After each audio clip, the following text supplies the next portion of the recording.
Welcome to the Forgotten Narrator. In the boundless nightmare that is the warp, where thought becomes form and time bleeds sideways into itself, the very idea of civilization feels like an absurdity. This is a realm where gods are born from emotion, where the dreams of mortals become carnivorous, and where meaning is shredded by infinite contradiction. And yet, as impossible as it seems, a question whispers its way into our darkest contemplations. Could something live there? Not merely survive as daemons do, but truly live, organize, build, expand?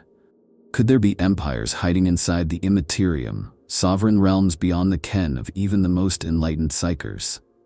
It's a terrifying thought. Not because the warp is unknown, we know it all too well as the source of daemons and corruption, but because it might be more than just that. What if it isn't just a tool of chaos or a roiling ocean of madness? What if it's an ecosystem, or worse, a galaxy of its own?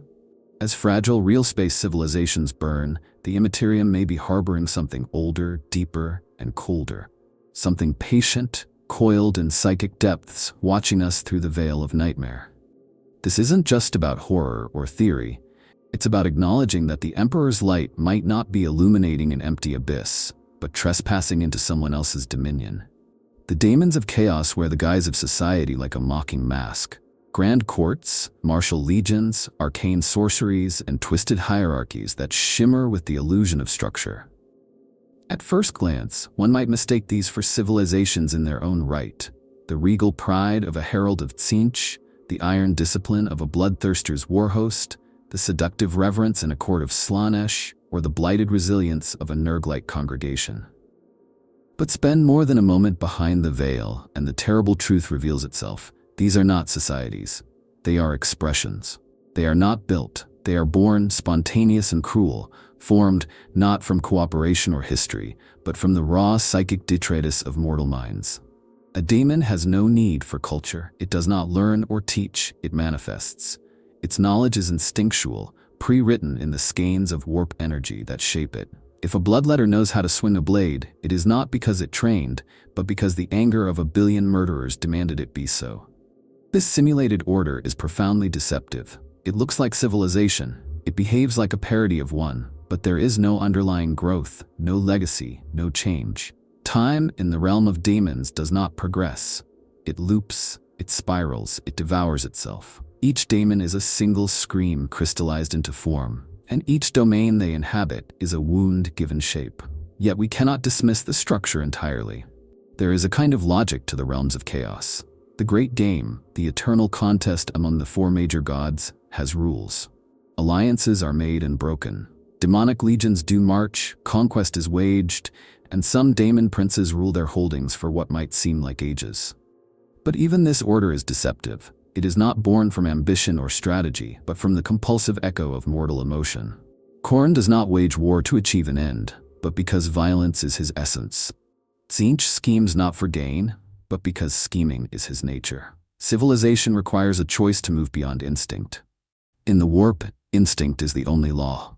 There are, however, rare demonic lords who appear to defy this principle. Certain daemon princes, once mortal, retain fragments of their previous selves. Some have built dark fortresses within the Immaterium, crafted by enslaved mortal souls, or fashioned from raw thought stone, obsessively maintained as reflections of the civilization they once knew. These structures often resemble dark mirror versions of imperial hives or Xenos bastions, perversions rather than replicas. But even these are impermanent. Over time, the warp claws its way into every wall and spire, every law and ritual, eroding all back to chaos. The prince either succumbs to bestial instinct or is unmade entirely. In a way, this makes the warp a perfect echo chamber of the worst parts of empire. Tyranny without ideology, war without cause, obsession without reflection. No one builds in the warp because they wish to share, protect, or flourish. They build because their emotion demands it. A tower of Slaanesh rises not to house citizens but to express vanity. A fortress of Khorne is not a bastion of defense, but a monument to slaughter. There is no currency, no tradition, no community. Everything that appears structured is in fact ritualistic self-expression, magnified to madness. And yet, despite all this, one can't help but feel a grim fascination with these demonic empires. They are the fever dreams of civilizations.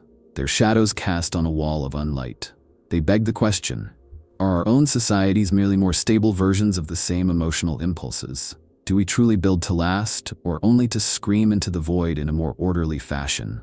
The daemons show us civilization not as it is, but as it might become, when stripped of love, memory, and hope. A parody, yes, but perhaps one too close to truth for comfort. Across the sprawling nightmare of the warp, amidst the howling tides of raw emotion and divine hunger, lie shadows, echoes of civilizations long since fallen in real space, yet somehow still resonant in the Empyrean. These aren't the carefully managed domains of the chaos gods or the deliberate constructs of demonic will. These are phantoms, memory echoes of once living empires, flickering in and out of coherence like forgotten dreams trying to remember themselves. Here, amidst the Immaterium's shifting unreality, some say remnants of dead civilizations still exist, twisted reflections of what they once were, or perhaps attempts at rebirth through psychic resonance. Imagine a civilization so psychically potent that its collective soul did not simply perish when its worlds burned, but sank into the warp, anchoring fragments of itself there. The Eldari, before the fall, might have done precisely this. When Slaanesh was born, countless souls were devoured, but not all were utterly annihilated. Some, perhaps, clung together like debris swirling in a black hole's edge, fragments of cities, philosophies, languages, trapped between thought and oblivion. In the deepest rifts of the warp, there are whispers of crystalline palaces, orbiting around tears in reality, haunted not by daemons but by the echoes of a people who refused to forget who they were. These echoes may not be aware in the way mortals are. They could be instinctual, reflexive, existing purely because belief sustains them. A cathedral of despair, forever broadcasting its liturgy into nothingness. A market square, eternally reenacting a final day of peace before its world ended. These constructs would not evolve or grow, but they might persist. They are frozen in time, like trauma burned into a psyche. Real space archaeologists uncover ruins. The warp may contain ruins of the mind, structures not built of stone or metal, but of psychic residue, sorrow, and memory. But some believe these fragments might be more than just ruins. Some psychers claim to have been drawn into entire cities inside the warp, where ghostly figures move with purpose, where roads stretch across psychic oceans, where laws are enforced by constructs of thought. These aren't demonic realms, they say, but something else. Lost societies either trapped in the warp or trying to build anew within it. Fan theories speak of the echo empires, realms created by civilizations so deeply psychic that they manage to persist past their material extinction. Whether they are self-aware or automated, they give the impression of order, coherence, and haunting beauty. The Necron-Tyre come to mind here, though their hatred of the warp was legendary. Yet perhaps, in their ancient wars, some of their enemies, less remembered but psychically gifted, cast final axe into the Immaterium. The Hrud, with their decay field manipulations, might have inadvertently left behind time-slowed illusions of themselves, giving rise to entire corridors of entropy within the warp that behave like decaying, drifting civilizations. Or perhaps, in the impossible past, there existed warp-faring empires that seeded bastions in both real space and the Empyrean, and now only the latter remain. What makes these echoes so disturbing is that they challenge the idea of finality. Death, for an empire, is supposed to be an end. But in the warp, ends are illusions. They loop, mutate, refract. An empire that fell 1,000,000 years ago might still be wandering the Immaterium, not as ghosts or demons, but as something stranger. Civilizations with no planets, no physical form, yet with routines, rituals, and memories encoded in pure soul stuff. We might even consider that some hauntings in the Immaterium, those unexplained warp anomalies that aren't demonic or psychic outbursts, are the bleeding edges of these echo civilizations. Their presence may explain sudden flashes of speech in dead languages, apparitions of architecture never built, or entire void ships vanishing only to return with tales of cities that do not exist in any star chart, but pulse with strange, nostalgic gravity in the warp storms. If these echoes exist, then perhaps civilization does not die.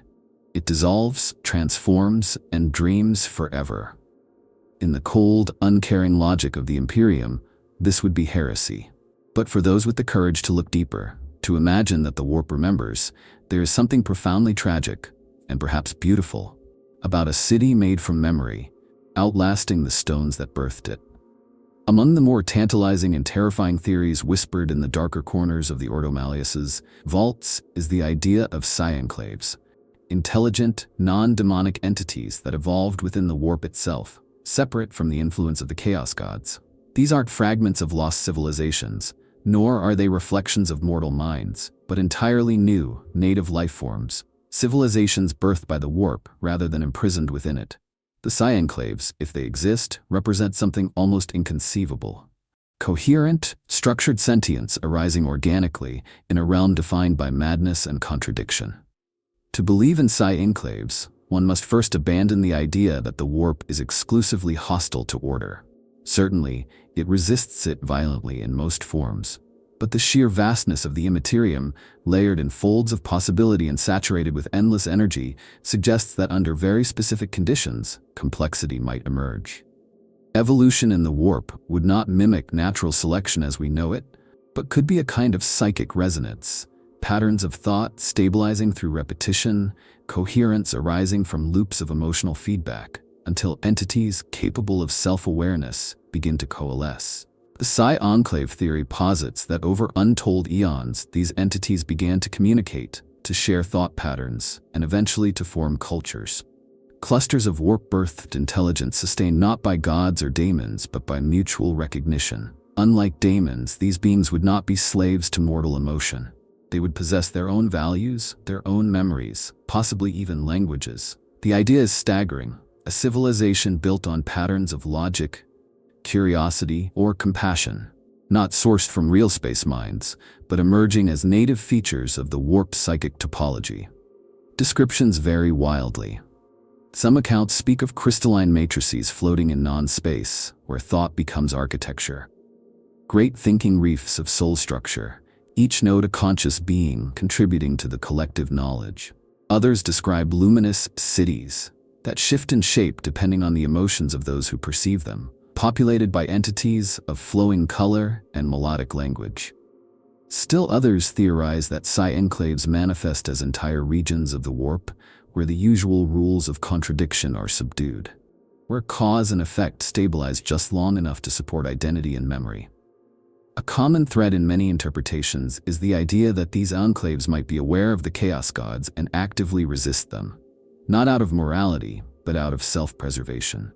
A sentient warp dweller not born of Khorne or Slaanesh would find itself under constant threat of absorption or annihilation. Such enclaves might employ psychic camouflage, redirecting emotions, or even generating illusions that mimic warp storms or demonic infestation to protect their borders. This lends credence to tales of navigators sensing serenity where madness should reign, only to be repelled or distracted before penetrating deeper.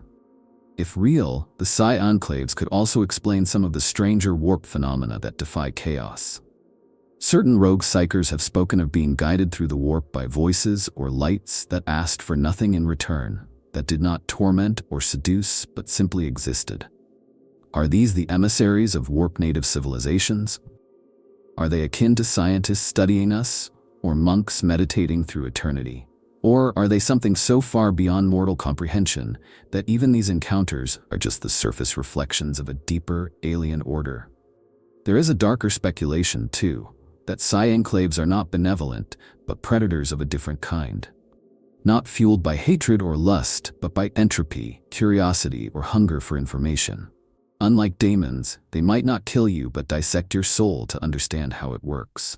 A ship that vanishes in the warp without any trace may not have been consumed, but studied, taken apart by a civilization that doesn't recognize our concepts of life and death, only patterns and puzzles.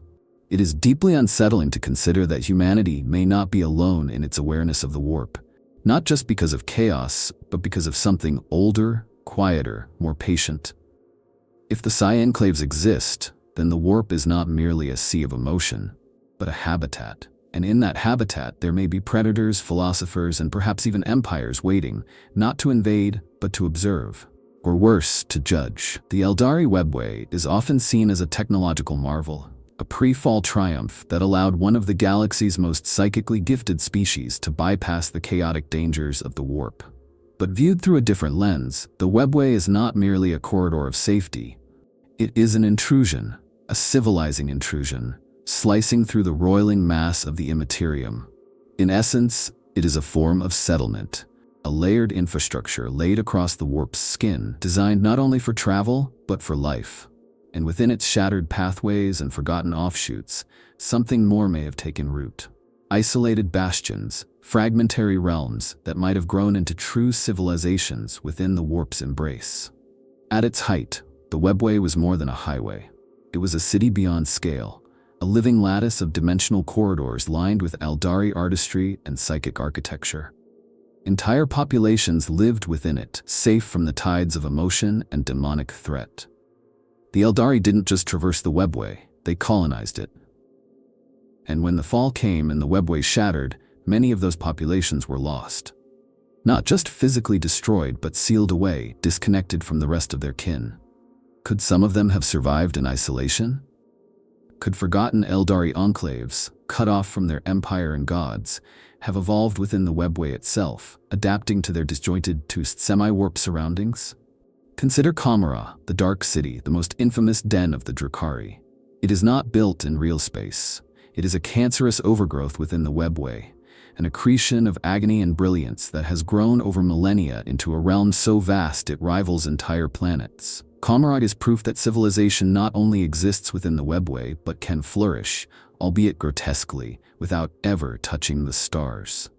And if Comra can exist, hidden in plain sight, how many other pockets of civilization might lurk deeper in the forgotten tributaries of the Webway?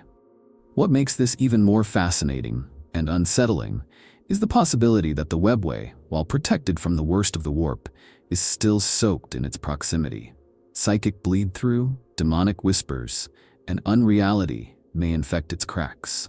Isolated for millennia, without contact with the craft worlds or Comra, some Eldari enclaves might have warped, psychically, culturally, even physically. Not into chaos-worshipping cults, but into something new. Something shaped by both the discipline of the Eldari mind and the irrational influence of the Immaterium. It may be that entire civilizations have evolved in these folds, descendants of ancient pre-fall Eldari who no longer remember their origins. They might worship the Webway itself as a god, or chart maps of psychic resonance instead of stars. Their cities could be built from captured emotion, tethered by runes and memory, their societies run by philosopher kings who interpret warp turbulence as divine will. In such a place, time would warp. 10 millennia of imperial reckoning might pass in what feels like a generation for them, or a single breath stretched into eternity. And it is not only Eldari who may have found sanctuary in these corridors. During the Dark Age of technology and the Great Crusade, it is conceivable that humans, or perhaps even Xenos, stumbled upon abandoned Webway gates. If they survived, if they adapted, they too might have built. Civilizations forged in fragments, constantly shifting their foundations as reality flexes around them. Societies that understand the warp not as a threat, but as weather to be navigated. They would be alien, not because of race, but because their entire cultural evolution happened outside the logic of stars and gravity. If such realms exist, they are not just secrets, they are cousins. Genetic, psychic, or philosophical relatives of the galaxy we know. They may have answers to questions no one else has dared to ask. They may harbor technologies, philosophies, and psychospiritual systems that eclipse even the darkest genius of the Mechanicum. But they also pose a terrible danger. For to encounter such a civilization would be to confront the terrifying idea that the Imperium, the Eldari craft worlds, even the forces of chaos themselves, are merely the surface of something deeper. Something that has been growing in the quiet folds of reality's skin, preparing not to invade, but to emerge. Among the most controversial and closely guarded materials within the Ordomo Malas are the scattered, half-burned records of structured warp realms, regions not defined by demonic frenzy, but by chilling precision. These are not the monstrous kingdoms of the chaos gods, nor are they the shimmering mirages of dream-fractured psychers. These are reports from survivors, interrogated rogue psychers, and lost void ships returned against all odds, claiming to have passed through regions of the warp that behaved logically. Realms with symmetry. Realms with law. Imagine the horror on an inquisitor's face as a battered astropath whispers of cities in the warp, where streets are laid in perfect hexagonal grids, where beings converse in mathematical patterns of light, and where time flows with a strange but measurable rhythm. Such accounts are often dismissed as hallucinations, false memories implanted by demons, or the psychic equivalent of an autoimmune delusion. And yet, they persist. Patterns emerge, stories repeat across centuries. Names recur: the wards of Electar, the Sapphire Lattice, the Silent Choir. No confirmed coordinates, no stable entry, but always spoken in tones of awe and fear. One of the more intriguing documents describes a realm where souls are weighed and judged, not by gods or daemons, but by autonomous constructs made of pure reason. Described by one survivor as burning equations written in light, these entities seem uninterested in emotion or worship. They neither torment nor protect. They only measure. And from those measurements, they construct. Cities of memory, bridges of cause, towers of decision. This is not chaos. This is something else. Perhaps a civilization that found a way to tame the warp or to synchronize with its deeper structures. Some inquisitors have speculated that these realms might be remnants or extensions of ancient human psi constructs born from the dark age of technology. The Men of Iron, before their purge, were rumored to have dabbled in warp logic. Is it possible that fragments of their code survived and now attempt to impose their will on the Empyrean? Or perhaps the old ones, in their efforts to master the warp, created these zones as laboratories or sanctuaries, places immune to the entropy of chaos, where ordered thought could crystallize into form. There are darker theories still. Some say these regions are not artificial at all, but naturally occurring. Zones where the warp folds upon itself in a way that generates local stability. These logic nodes, as they are called, might be the Immaterium's equivalent of star systems, rare, dense zones around which psychic coherence orbits. If civilizations arose in such places, they would be alien in every conceivable way. Their citizens might not dream. Their histories might be written in recursive loops. Their languages might not speak to us, but through us, as if they were tuning forks for our unconscious. Yet perhaps the most disturbing accounts come not from navigators or psychers, but from machines. Certain ancient cogitators recovered from derelict ships contain data packets that describe encounters with rational entities in the warp. These are not transmissions, but interactions, exchanges of information. The cogitators report being understood by something within the warp, something that queried them, corrected errors in their logic trees, and then let them go. The Adeptus Mechanicus treats these accounts as sacred, though they officially deny their existence. What could this mean, if not a form of intelligence that sees machines as its equals? Such regions are rare, incredibly rare.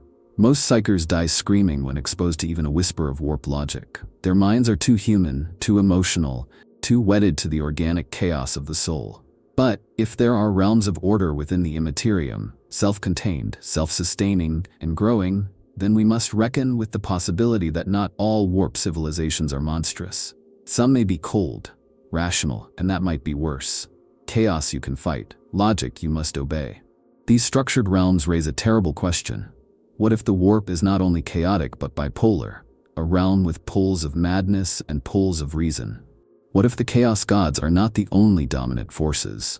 What if somewhere deep in the Immaterium, another pantheon waits, not of lust and rage, but of order, silence, and recursion? Empires not born from feeling, but from equation. If so, then we have not merely underestimated the warp, we have misunderstood it entirely. To look upon the realms of the chaos gods is to stare into the soul of the Immaterium's most dominant empires. These are not scattered domains of random power. They are vast, ever-shifting realms with internal logic, borders of a kind, rulers and hierarchies. They are kingdoms without precedent or future, born of need, obsession, and psychic saturation, and they are growing. So one must ask, are these mockeries of civilization, or are they civilizations in their own terrifying right? Each chaos god presides over a domain that mirrors their defining trait. Khorne's realm is a blood-soaked steppe of endless battle, where war is both landscape and language. It has structure, warrior castes, duels of honor, even a kind of martial jurisprudence. Skulls are currency. Reputation is power. The weak are culled, the strong exalted. Slaanesh's domain is no less organized. It is an empire of sensation, built around gradients of excess. One can trace cultural development in its hierarchy of temptations, from the base to the sublime. And Tzeentch? His realm is a fractal spire of schemes within schemes, where every street corner contains a university and a trap, every citizen a secret keeper and a pawn. Even Nurgle's garden has a horrific coherence. It is a fecund swamp of rot and renewal, populated by joyful denizens who tend their plague orchards with love. There are roles, duties, and traditions. The plague-bearers count diseases like scribes tallying taxes. The great unclean ones pass on tales like tribal elders. This is not chaos as we understand it. It is culture, inverted. Comfort found in corruption, belonging within decay. And here lies the horror. These realms are functional. They have stability. They grow, they assimilate, they convert. Though they warp and fold impossibly, they maintain purpose. Demonic lords serve under greater powers. Rivals vie for dominion through battles, diplomacy, or deceit. Allegiances form, codes are followed. Even war has its etiquette in Khorne's legions. Even seduction has protocol in Slaanesh's courts. These are not random spasms of psychic excess. They are systems. What makes them difficult to classify as true civilizations is their origin. A civilization typically evolves over time, from necessity and cooperation. The realms of chaos are spontaneous, born of collective emotion. They did not develop, they happened. But what does that mean if they then persist, organize, and function? Is origin truly what defines a civilization, or is it behavior, structure, and continuity? Take the Daemon Princes, former mortals who ascend and then rule territories within their patron's realm. These princes often build, govern, and protect their holdings. They shape their realms to reflect personal memories or ideals, creating mini-empires within the greater domain. Some even have citizens, souls bound to them, living in cycles of worship, punishment, or service. This is not mere symbolism, it is administration, and that, disturbingly, starts to resemble governance. The Chaos Realms also possess communication networks. Daemons travel, share knowledge, issue commands. Orders are followed across distances, suggesting continuity of thought. Prophecy is written, fulfilled, and countermanded. Histories, however warped, are remembered. The warp doesn't forget, it replays, over and over. Its empires are built from infinite reinterpretation. What makes these civilizations so terrifying is their inevitability. They don't merely conquer by sword or guile, they seduce, they absorb. A mortal might resist for years then finally give in, and in doing so, become a node in a vast psychic network. Civilization spreads not through banners, but through identity. A cult becomes a community. A daemon court becomes a home. A battlefield becomes a culture of its own. In the end, the realms of the Chaos Gods force us to confront an uncomfortable truth. Civilization is not inherently good. It is not defined by peace, justice, or reason. It is defined by coherence, tradition, growth, and memory. The warp has these. It builds its cities not from stone, but from obsession. It writes its laws not in books, but in blood, pleasure, deceit, and disease. It remembers, it expands, it rules. So yes, the realms of chaos are civilizations, but they are not ours. They are ancient, sentient, and growing. They are not parodies. They are reflections, twisted, exaggerated, and mercilessly accurate. And every time we stare into them, we see not just monsters but ourselves cast into infinity. Time in the warp is a paradox, a riddle written in the language of madness. It flows sideways, loops upon itself, speeds forward in screams, and then rewinds in whispers. Within this lunatic dimension, causality is less a rule and more a suggestion, one that is often ignored. And yet, despite this, there are places in the Immaterium where patterns seem to repeat, where sequences emerge, and where history, impossibly, seems to occur. If civilizations truly exist within the warp, then they must confront the ultimate question of continuity. How can anything grow, endure, or evolve in a place where yesterday and tomorrow can exchange masks without warning? Most mortal civilizations are built upon time. Empires rise and fall along the linear path of history, guided by memory, tradition, innovation, and decay. In the warp, this scaffold does not exist. But what if a civilization didn't need linearity? What if it evolved in recursive cycles, living and reliving the same series of events with slight variations each time? To us, such a culture would seem trapped, like a play endlessly reenacted. But to its inhabitants, it might be a form of perfect order, a way to achieve immortality of purpose without the chaos of progress. This is where the idea of temporal strata within the warp gains traction. These are regions not entirely immune to the warp's temporal distortion, but somehow self-stabilizing. A kind of psychic gravity holds time in a bubble of coherence. In such regions, events unfold with relative consistency. Memory has meaning. The past has weight. Civilizations born in these strata could develop laws, customs, and rituals, but their idea of time would be fundamentally alien. They might see life as a spiral, not a line. Experiences not as sequences, but as symphonies played differently with each loop. Consider a city that never dies but is reborn with each warp cycle. Its citizens live, love, war, and die, only to awaken again at the start of the next loop with echoes of what came before. Over countless repetitions, they refine their culture, retaining fragments of old knowledge. This isn't immortality, it's evolution through iteration. It could give rise to astonishingly advanced psychic philosophies, social contracts written in soul ink, and architectures built not from matter, but from temporal imprint. These aren't dreams, they're rehearsals, each more intricate than the last. But not all continuity must come from repetition. Some warp civilizations might achieve persistence through anchoring, a psychic tether to a powerful thought, belief, or emotion that acts as a temporal gyroscope. The most fervent rituals, the deepest myths, can stabilize identity. Imagine a nation whose entire reality is bound to the idea of justice.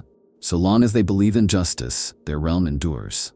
The moment that belief falters, time fractures and the culture dissolves into madness. This would create intense pressure to maintain ideological purity, perhaps birthing fanatic priesthoods or memory cults tasked with preserving the idea at all costs. And yet, there's a deeper horror lurking in this discussion, the idea that the warp remembers everything. In its own way, the Immaterium is timeless, not because it has no history, but because it contains all of them at once. Civilizations may not persist through time, but through impression. A particularly intense empire might leave such a psychic scar that it reemerges again and again, reborn from its own echo. These would be civilizations of recurrence, living fossil cultures that bleed into the present because their past refuses to die. Then there are the predators of time, entities that feed not on souls or pain, but on chronology. These beings may hunt warp civilizations, erasing their sequences, devouring the narrative thread that holds them together. A city might be thriving one moment and then vanish utterly, not because it was destroyed, but because its story was unraveled. These temporal predators could be the apex forces in the Immaterium, feared even by the Chaos Gods, not because they oppose them, but because they undo them. All this leads to a final, chilling thought. If time is not real in the warp, then what we call ancient or future might already be present. The first warp civilizations might still be building themselves, even as their echoes interact with us. We might already be part of their culture, unknowingly fulfilling roles written millennia ago. Continuity doesn't mean progression, it might mean permanence through variability. Civilization in such a context is not a path. It is a maze, infinite, echoing, and alive. And somewhere in that maze, among the coiled roads of eternity, something watches, something builds. Not for a future that will come, but for one that already has, and always will. Of all the ancient races whispered of in dark libraries and the secret vaults of the Ordo Xenos, none loom as mythic or as foundational as the old ones. Masters of biology, creators of species, and manipulators of the warp itself, they were not simply powerful, they were architects of reality. While much of their legacy has crumbled into rumor and warp myth, one theory persists among the most radical scholars, that the old ones did not merely influence the warp, they inhabited it. And in doing so, they may have left behind something more enduring than even their real space monuments. They may have constructed civilizations within the Immaterium itself. The concept is staggering. Most mortals think of the warp as an uncontrollable sea of emotion, a force to be used but never tamed. But the old ones were said to have created the Webway, an ordered pathway through the warp that even now defies the laws of unreality. If they could build that, what else might they have etched into the raw soul stuff of the warp? Psychic bastions, cities of thought, sentient constructs that serve as both guardians and philosophers? The Immaterium might be riddled with their remains, not bones or ruins, but ideas, living echoes encoded in psychic frequency. These structures, if they exist, would not resemble anything we recognize. An Old One fortress in the warp might be a concept, a harmonic signature that repels chaos by its mere presence. A library might be a living dream, a narrative sphere that experiences stories from every possible timeline at once. Defensive walls could be metaphysical principles, axioms of hope, memory, or reason, woven into patterns that repel corruption. The technology of the Old Ones was so advanced it appeared magical. Their warp constructs would be theology to us, not architecture. There are reports, dismissed by the Inquisition as madness, of psychers experiencing visions of labyrinthine domains filled with alien logic, where colossal beings made of stars and language drift among self-reciting obelisks. Some claim to have touched fragments of Old One protocols, warp engines of thought that ask questions rather than issue commands. Could these be remnants of a warp civilization? Not one that imitates real space, but one that thrives under its own rules. Rules written by the first minds to truly understand the warp, not as a reflection of the material, but as a realm of pure creation. What separates the Old Ones from the Chaos Gods is not just purpose, but intent. The gods are born of mortal passion, shaped by need and fear. The Old Ones, by contrast, were engineers. They didn't become gods, they built. This fundamental difference suggests their warp presences would not be parasitic, but infrastructural. Some theorists even argue that certain regions of psychic tranquility, those rare pockets of peace found by navigators, are the last functioning Old One lighthouses, guiding psychic travelers through corridors of sanity within the Immaterium. Even more provocatively, some whisper that the Emperor himself may have drawn upon these lost constructs during the Dark Age of technology. His mastery of the warp, his creation of the Primarchs, and his building of the Golden Throne, all may have been influenced by fragments of Old One knowledge uncovered or stolen. If true, then the Imperium itself may be a bastard heir to a warp civilization it can never truly comprehend, a blind child playing in the ruins of a forgotten psychic empire. There's also the theory that the Old Ones created beings to dwell within the warp itself, servitors, watchers, or even entire populations designed to maintain the warp architecture. These entities might still exist, autonomous, carrying out ancient instructions long after their creators perished. They could be misunderstood as demons, gods, or phenomena, when in truth, they are caretakers. They would not care about mortals, or chaos, or the galaxy. They would serve function, not emotion. And if such constructs still function, then the warp is not truly chaotic. It is managed, at least in part. The horrors we see might be surface storms above a buried network of ancient machinery, of psychic geometry so vast and subtle we mistake it for randomness. The Old Ones may be long dead in real space, but in the warp, where time is broken and memory is alive, their legacy might still think, build, and wait. Perhaps the true masters of the warp are not the Chaos Gods, but these silent remnants, civilizations of concept and design that endure not by domination but by outlasting everything else. They don't fight for attention or belief. They persist, like the foundation stones of a cathedral lost beneath the ruins of empires. Hidden, forgotten, but still there. Humanity, despite its uncountable numbers and stubborn resilience, remains one of the greatest sources of psychic pollution in the galaxy. Every scream, every prayer, every forgotten dream spills into the warp. The Immaterium is not merely shaped by mass belief, it is saturated by it. But this saturation isn't random. It forms patterns, it congeals. Over millennia, many have asked, could humanity's psychic waste, its fear, ambition, love, and hate, have seeded something within the warp? Not just daemons or gods, but something more coherent. Something like civilization. This theory, known in forbidden circles as the Backwash hypothesis, suggests that the Imperium's sheer psychic presence has created semi-autonomous pockets within the warp that mimic the structure and emotion of human society. These are not crafted deliberately. They arise the way mold grows in a damp corner, natural, inevitable, and disturbingly alive.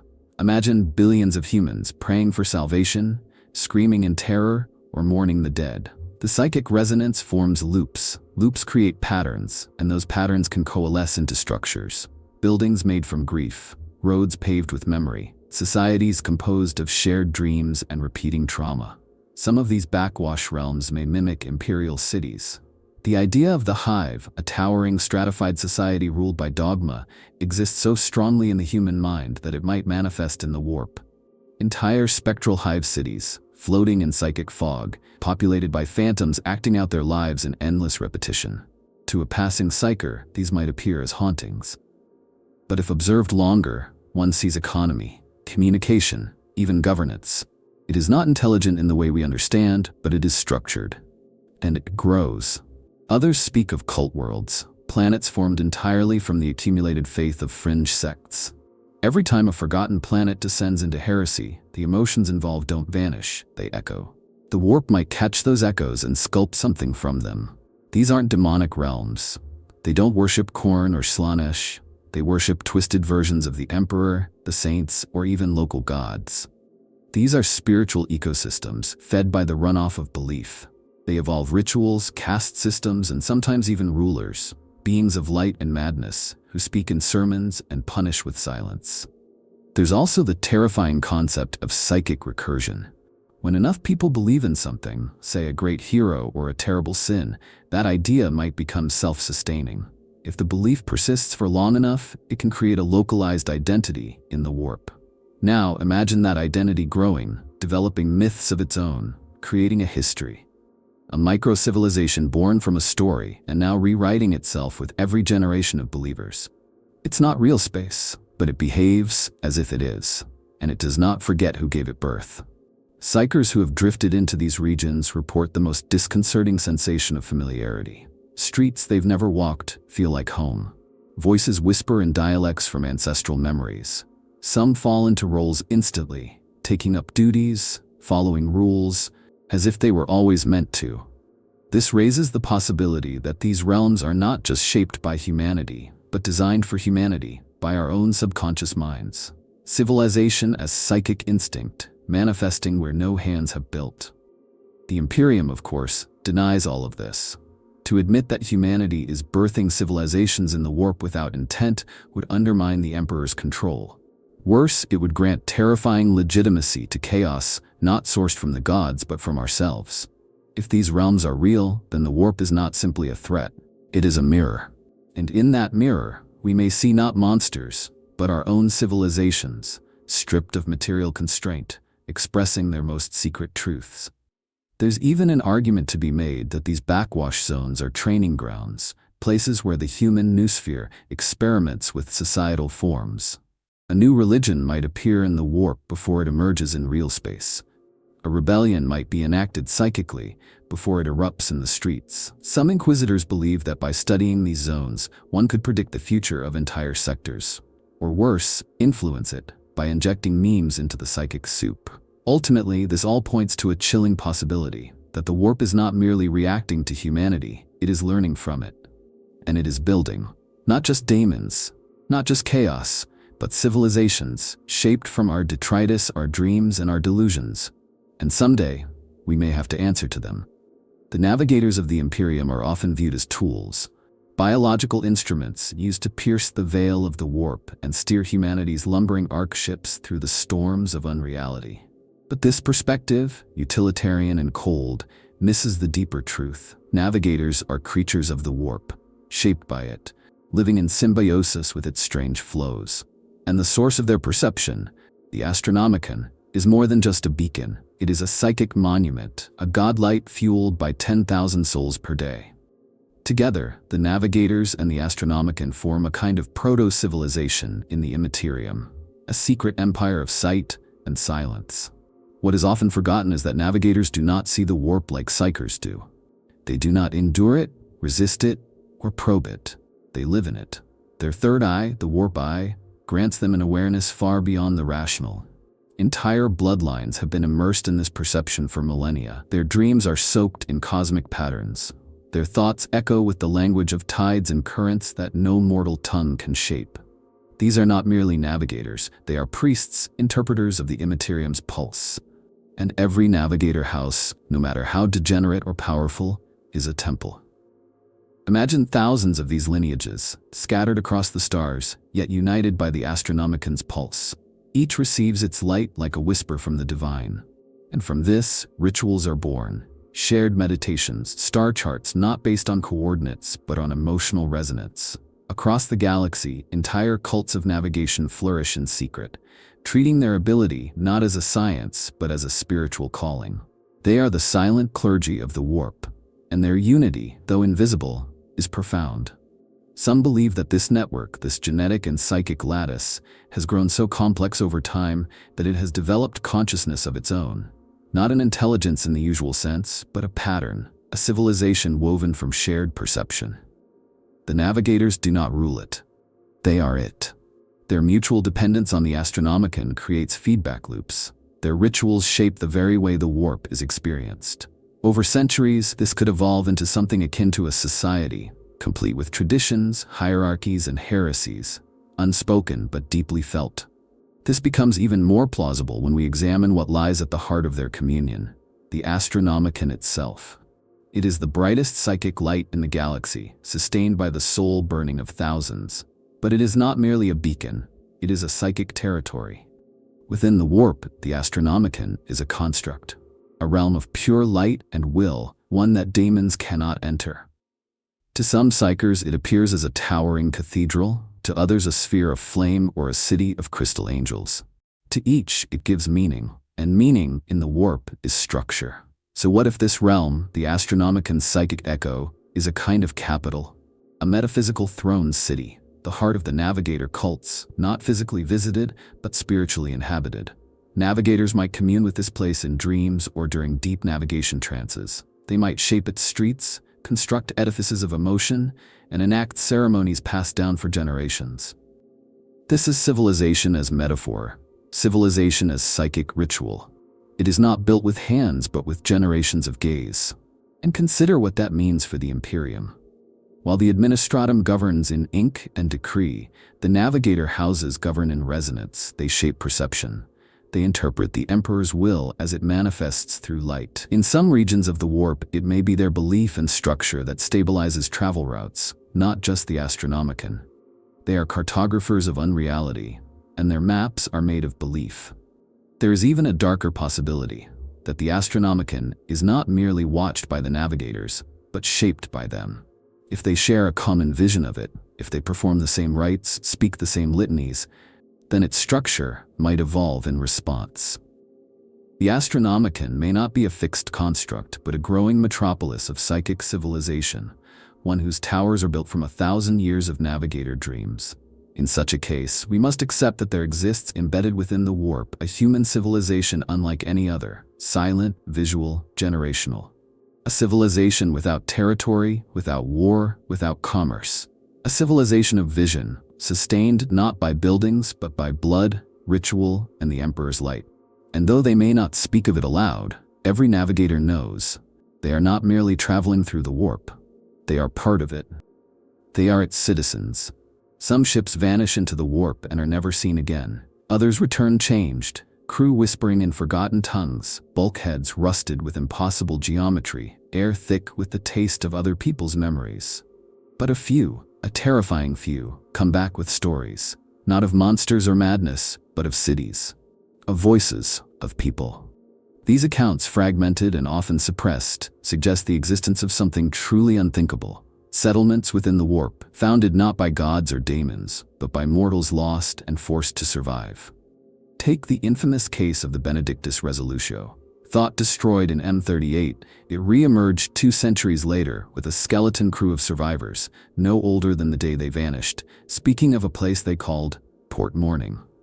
It was not a demonic realm, they insisted, nor a vision. It was a city built from the remains of hundreds of lost vessels, all fused together by need and madness. The inhabitants were humans, mutants, and something else, something that learned to mimic sanity. Trade occurred. Language existed, there were rules, and there were roads. This is the terrifying promise of Immaterium settlements. In the absence of rescue, humanity adapts. A ship lost for weeks in the warp might fall through a crack, find itself in a bubble of semi-stable time, and land on a structure made not of stone but of wreckage, bone, and thought. There, the crew must decide: wait and die, or build and endure. Some choose the latter, and in doing so, they begin to create culture. These settlements may begin as refuges, but can become cities. Stories of the Alabaster Maw, Caligo's Reach, and Covenant Drift all speak of structured societies, often ruled by potent psychers or rogue astropaths who establish control over local warp flow. Laws are harsh, and memory is currency. Inhabitants trade stories to maintain continuity, each tale reinforcing the city's existence. In a realm where belief shapes reality, this becomes more than mere ritual, it is architecture. But not all settlers are human. Some ships carry Xenos crews who vanish into the warp and never return. What if some do, but not to us? The Hood, perhaps, or some long-forgotten exodite enclaves, may have learned to survive within the warp itself. These mixed settlements could become truly alien, hybrid cultures where human despair meets Xenos adaptation. Where emotions are not just expressions but commodities, cultivated like crops. And what of those who choose not to escape? There are rumors of cult ships deliberately sailing into the warp to find these cities. Ships of the damned, looking for the promised sanctum or the mirror citadel. These aren't accidents, they're pilgrimages. For some, the idea of escaping the Imperium's crushing weight is worth the risk. And if they find one of these settlements, they may bring not just bodies, but ideology, a new belief, a new order. Such settlements may also evolve defense mechanisms. In a realm where thought is form, a city must protect itself from madness. This leads to ritual, doctrine, psychic shields powered by mass prayer or synchronized dreaming. Children are raised to focus thought, suppress fear, and maintain the local reality. In time, these become laws, and from laws come nations, empires. There is even a theory that the Imperium has encountered these settlements and destroyed them. To allow a self-sufficient human civilization to exist in the warp, free from the Astronomican and the Emperor's authority, is anathema. Entire exterminatus-class orders might have been issued to ships found bearing coordinates or memories of these realms. The silence around this subject may not be from disbelief, but from fear. And still, the reports trickle in. A space hulk covered in sigils not of chaos, but of bureaucracy. A Vox signal repeating in perfect Gothic, detailing trade regulations and citizen rights. A navigator claiming he was guided not by the Astronomican, but by a beacon built from dreams and sorrow. Each story a brick, each sighting a flag. Something is building out there. What began as desperation may have become survival. And what survives, in time, begins to thrive. The warp is not empty. And some of what lives there was not born of chaos, but of human will, clinging to meaning where none should exist. These are not haunted ruins. They are homes, cities of the lost, civilizations of the damned, and they may be watching us now. If there are civilizations in the warp, true, structured, self-aware societies forged from emotion, memory, or sheer survival, then the question that haunts every mind should not be whether they exist. The question should be, what do they want? And worse, have they already found us? The warp is not a passive sea. It is an ocean with currents, predators, and perhaps observers. Every psychic cry, every warp jump, every soul cast adrift may be a beacon to those who dwell within. If even one of these civilizations possesses continuity, communication, or ambition, then they may already be watching the galaxy like a naturalist studies an anthill, with fascination, with detachment, with intent. Perhaps they are content to observe, their motivations too alien to grasp. A civilization of eco-librarians cataloging the rise and fall of real space empires with indifference, learning from our pain without intervening. Or perhaps they are farmers, seeding belief across the galaxy in the form of dreams, waiting for emotions to ripen into structures they can harvest. Or perhaps they are missionaries, reaching out not with words but with thoughts, nudging cults, visions, or ideologies that might make our realm more suitable for integration with theirs. But what if they are not benevolent? What if their growth demands ours be stunted? Imagine an empire in the warp that sees real space as a breeding ground for raw psychic material. What if our emotions are their fuel? What if every war, every atrocity, every act of love or betrayal feeds their economy, not symbolically but literally? We may not be their targets. We may be their resources. Even more terrifying is the possibility that these civilizations are already entwined with our own. That some of our saints, prophets, or even technological inspirations were whispered into our dreams by Immaterium-born minds. The Mechanicum speaks of the motive force. The Ecclesiarchy venerates visions. Are we certain these messages are from the Emperor, or are they the diplomatic overtures of civilizations older and more patient than chaos itself? The Imperium, in its arrogant rigidity, dismisses such notions. But that may be its greatest vulnerability. For while the Imperium fears daemons and the lure of chaos, it is unprepared for something more insidious, an empire that doesn't seduce, destroy, or corrupt, but engages. A culture of the warp that seeks to understand, to influence, to integrate. And we, the inhabitants of real space, would never know. We would simply begin to dream differently. We would believe new things. We would build new structures, new rituals, new machines. And slowly our reality would begin to align with theirs. Not by conquest, not by subjugation, but by compatibility. This is not paranoia. It is preparation. Because if even one of these warp civilizations has developed intent, then their reach is potentially infinite. They do not need ships or weapons, they need only proximity, and we provide that every time we cry, hope, or pray. Every thought is a thread. Every dream a doorway. The warp is not empty. It is watching. There is a question that has haunted those who study warp phenomena with even a shred of honesty. If civilizations truly exist within the Immaterium, then where is their presence? Where are their ambassadors, their signals, their monuments? And then the darker realization. What if they are already here, but we mistake them for something else entirely? Consider this.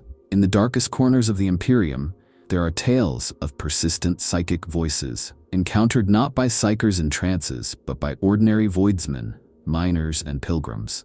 These voices do not scream, seduce, or threaten like the demonic. They converse, they offer comfort, guidance. Sometimes they request simple actions, lighting a candle, drawing a symbol, reciting a name, and over time those who listen begin to change. Not violently, not chaotically. They simply start to see the world a little differently. Their loyalties shift, their thoughts reorganize. The Ordo Hereticus labels these as sub-sentient mimetic anomalies, but some in the Ordo Malleus whisper of something else, civilizational tendrils, probes of cultural presence extended into our realm, not as invasions, but as soft contact, a test. These entities do not desire conquest, they want influence, and to influence they must first integrate, not with our minds, with our culture. There are planets in the segmentum obscurus where entire townships have adopted rituals that cannot be traced to any ecclesiarchal doctrine. Festivals of forgetting, communal dreams, laws that change according to celestial alignments. No evidence of chaos taint, no demonic possession, just shifts, subtle and total. These communities function, they produce, they do not rebel, but they are not imperial. And when questioned, they respond with perfect logic, citing traditions and ancestral visitors no one else has heard of. What if these are not the products of cults or madness? What if they are colonies, not physical ones, but cognitive outposts established by civilizations inside the warp? Colonies built not on soil, but on thought. The inhabitants remain human, their bodies unchanged, but their cultural DNA has been overwritten. There is a growing body of evidence that supports this theory. Patterns in pilgrim migration routes that do not match any known astropathic suggestion. Statues of figures never sanctioned by any saintly index. Vox transmissions echoing in deep space with perfect grammar, yet in unknown tongues. When translated, they speak of unity, history, and legacy, not demands, not threats, but introductions. This suggests something unprecedented, that some warp civilizations have already crossed the veil, not physically, but culturally. They do not bring armies, they bring ideas. And in the warp, ideas are entities in their own right. Once an idea takes hold, it does not simply change behavior, it reshapes reality. This is not invasion, it is incorporation, and it may already be ancient. Some fragments of pre-imperial texts speak of the whisper cities, conceptual realms that exist wherever enough people agree they exist. These were said to be cities with no coordinates, yet visible in dreams, where the same architecture appears across cultures. No daemons, no gods, only memory. And what is civilization if not a collective memory, ritualized and shared? Perhaps these whisper cities are the first known cases of warp civilizations extending feelers into real space, not with physical matter, but with mimetic resonance. Their presence spreads through dreams, art, speech patterns, and belief. And because they do not seek to destroy, they go undetected. They are friendly, even beautiful, but friendliness is not innocence, influence is not consent. If such civilizations exist, their goals remain utterly unknown. They may see us as peers, or as raw material, as worthy of inclusion, or in need of culling. And because they do not speak in demands or dogma, they bypass our defenses. The Imperium can resist fire, heresy, and demons. It cannot resist an idea that feels good, that aligns with hope or purpose. There are entire enclaves within the Adeptus Astra Telepathica that have gone silent, not lost but quiet.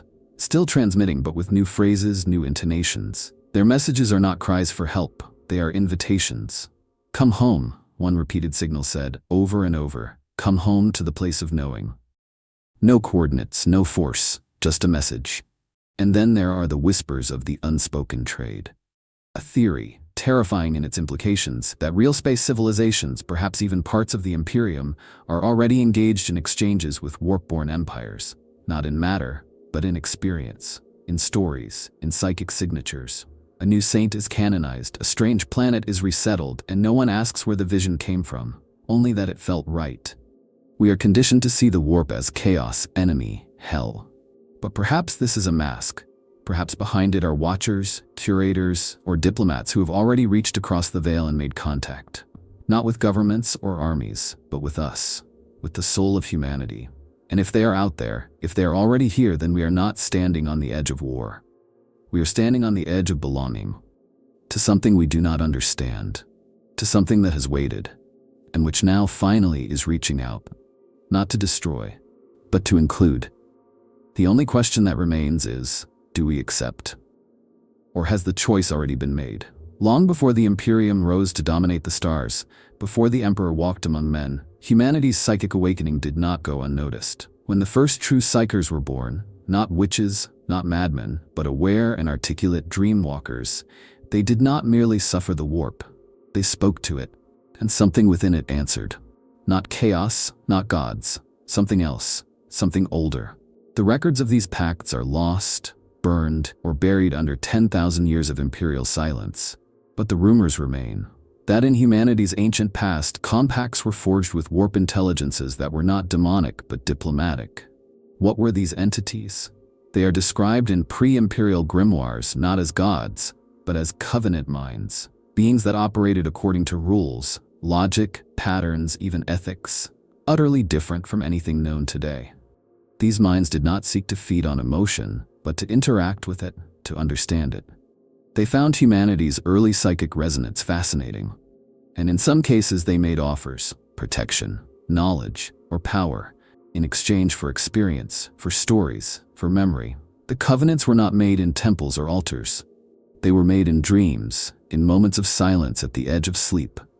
A scribe would feel a presence and be offered a solution to a problem they had yet to write down. A hunter would find an impossible path through a warp storm, guided by a voice that asked only to be remembered. These were not contracts sealed in blood, but in acknowledgement, in narrative.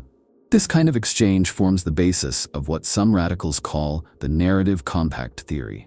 The idea that warp civilizations may exist not to rule, but to experience, and that humanity, with its boundless emotion and trauma, is a treasure trove of usable memory. In this theory, the oldest warp entities are not monsters or parasites, but archivists. Each pact is a contribution to their archives, each soul, a document. Some argue that the Emperor himself may have known of these pacts. During the Dark Age of technology, there are hints in techno-archaeological records of pre-warp AI systems that referenced voices from the lattice or the minds of the second sky. These weren't machine intelligences. They were something else, consulted by techno-scholars during crises, especially those involving mass psychic disturbance. What if these intelligences were echoes of warp civilizations, offering quiet advice to a humanity not yet blinded by the dogma of the Imperium? And if those pacts existed, are they truly broken, or merely forgotten? Some psychers today, especially among the Black Ship's cargo, speak in tongues unknown even to the Adeptus Astra Telepathica. Not demonic tongues, but strange hybrid dialects that seem structured, intentional. Some whisper to things no one else can see, and the things respond. The tragedy here is staggering. For in the age of Imperium, all such contact is heresy. All voices from the warp are suspect. All emotion is weaponized by chaos, but perhaps we have lost something profound: diplomacy with the warp, the ability to engage with it not as a battlefield, but as a society. And if civilizations exist within it, then we have severed the very possibility of peaceful coexistence. There are legends of forgotten worlds, abandoned during the Age of Strife, that maintained contact with these warp minds. Not tainted, not corrupted, merely different. Worlds where dreams are recorded like history, where speech is shaped by psychic tone, where culture is half-built from the guidance of invisible friends. The Imperium has rediscovered some of these places, and they are always purged, not because they are dangerous, but because they are incompatible. Imagine the horror of that. That the only reason we cannot live alongside warp civilizations is that we have forgotten how. That our fear, our trauma, our rigid theology have made us deaf to a kind of cosmic diplomacy that once existed. And now, when the warp civilizations knock, we hear only screams. When they speak, we hear only madness. When they offer peace, we reach for the flamer. And what if they remember the pacts we have forgotten? What if they are still waiting for our part of the exchange? Some believe this is the source of unexplained warp disturbances, zones of silence where no daemons rise, but where dreams twist and lights go out. These may be overdue collections. Not wrath, not vengeance, just reminders. We gave, you did not return. It is possible that humanity's ancient alliances within the warp were never broken, only ignored. And the civilizations that offered knowledge, protection, or insight have now grown strange, bitter, or alien in the face of our silence. What were once neighbors may now be strangers. What were once friends may now be observers, watching, waiting, remembering. And perhaps they no longer want peace, or perhaps they do. Either way, they have not forgotten, even if we have.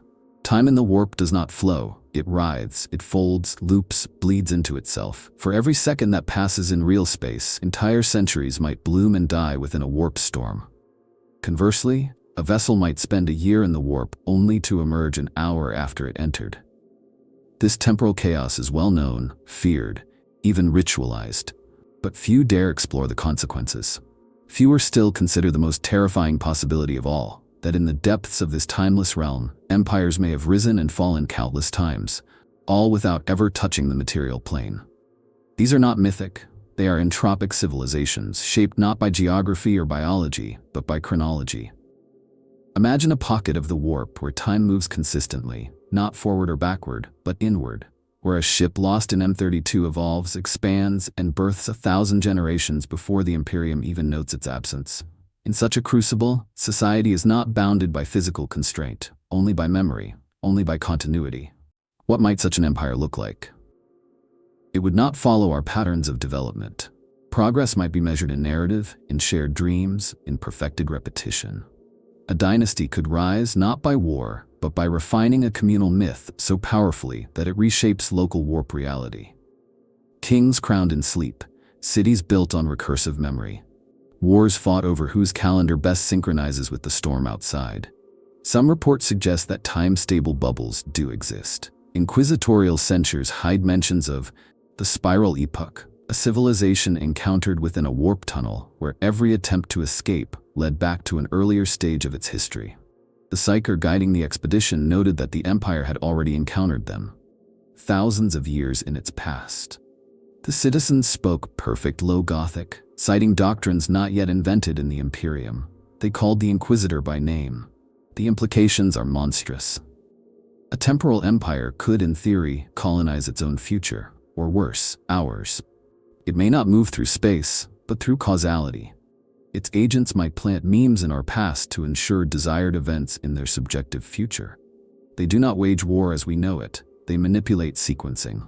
Entire faiths may originate from such influence, not chaos-born, not demonic, but engineered temporal architecture designed to induce a future favorable to the Empire's timeline. And yet, because of the warp's nature, these empires may be unaware of their dislocation. They may believe themselves to be the dominant civilization, unaware that their realm is a fold in a vastly larger cloak. To them, the Imperium may be myth. Their histories might describe Terra as a distant colony, or even as a failed expedition. Their memories, twisted by time and the pliability of warp space, become their reality, and within that reality, they thrive. There are consequences for us as well. Time divergences mean that the warp may house alternate versions of humanity. Versions that did not fall to the Horus heresy. Versions where the Emperor never ascended, or where the Primarchs never scattered. Civilizations built not on hope, but on outcomes. These are not just hypothetical timelines. In the warp, they can exist, fully, persistently. 100 Imperiums, each with its own creed, fate, and guiding star. Some Black Library texts whisper of the Thousand Thrones, a confederacy of imperial shadows, each representing a different evolution of mankind's destiny. Some cooperate, others war. But all are aware of real space, all are curious, and some perhaps are jealous. The fear among certain radical scholars is that these temporal civilizations may be ahead of us, not in time, but in strategy. If one of them were to discover a method of bridging the time divergence, of stabilizing a corridor from their bubble to ours, then real space might face an invasion not of monsters, but of alternate humanity. Humanity with better control of the warp. Humanity shaped by 10,000 years of pure adaptation to unreality. And they may not come as conquerors. They may come as saviors. Consider the horror. An imperial world beset by war receives aid, not from the Astra Militarum but from soldiers bearing Aquila's subtly different, doctrines shockingly effective, psychers who wield light instead of fire. They speak of the Emperor, but a different one. One who never ascended, one who walks. Their missionaries preach truth we almost remember. Their gifts are too valuable to reject, their lies too close to hope. At what point does an empire forged in time replace the one forged in matter? Even the ecclesiarchy cannot dismiss this. There are shrine worlds where relics bear inscriptions not made by any known saint, yet speak perfect truth. Where texts predate the rise of the Imperium yet detail its fall. Are these fakes? Or are they echoes of temporal empires that have touched us just once before slipping away? Ultimately, the idea that the warp houses civilizations is frightening. But the notion that some of them own time, that they rule not space, but sequence, is a revelation that breaks minds. It means we are not merely watched, we are remembered, not by daemons, not by gods, but by civilizations that lived, thrived, and died in a single warp tide. Civilizations that may rise again, and this time they may not stay quiet. Because when time loops long enough, even ghosts become kings. And if you followed this journey across the psychic depths, if you've entertained even a fraction of these possibilities, then you must ask yourself, what are you connected to? What dreams are not your own? And what if, somewhere beyond time, something has already chosen you? If this dark voyage into the Immaterium's secret societies has gripped your mind and stirred your fears, subscribe now. There are more truths waiting in the darkness, and more watchers waiting behind the veil, and we are only just beginning to see them.